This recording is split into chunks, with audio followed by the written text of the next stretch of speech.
존경하는 국민 여러분, 존경하는 의장님과 선배 동료 의원 여러분, 지금 우리 국민은 메르스와 전쟁 중입니다.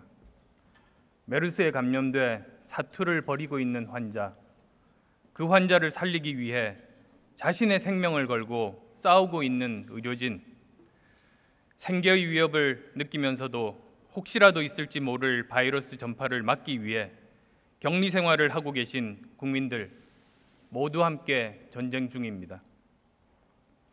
이분들께 제 모든 마음을 담아 꼭 이겨내시라는 말씀 드리고 싶습니다. 그리고 정치인의 한 사람으로서 메르스 사태에 제대로 대처하지 못한 책임 통감합니다. 저는 오늘 대정부 질문을 하기에 앞서 메르스 사태를 겪으면서 제가 생각했던 대한민국이라는 국가의 존재 이유와 역할, 그리고 대통령의 직무에 대해 몇 가지 말씀드리고자 합니다.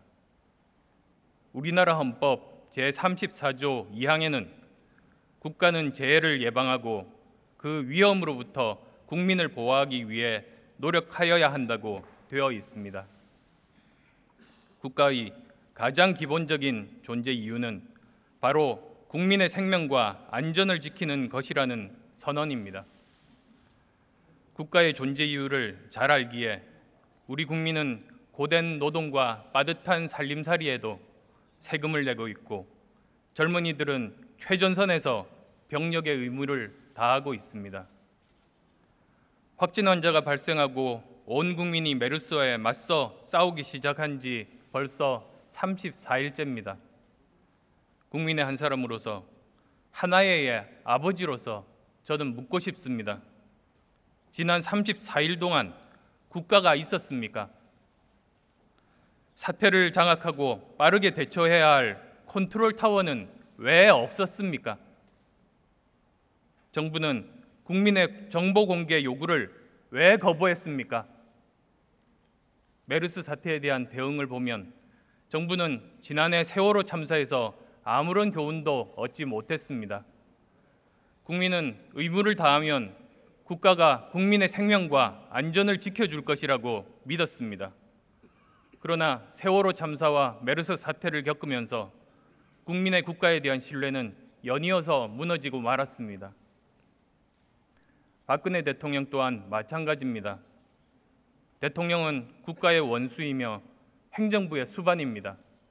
그러나 전 국민이 전쟁 상황에서 사령관을 애타게 찾을 때 사령관은 어디에도 보이지 않았습니다. 권위를 가지고 책임지고 이 사태를 수습할 사람, 국민이 믿고 따를 사람은 어디에도 보이지 않았습니다.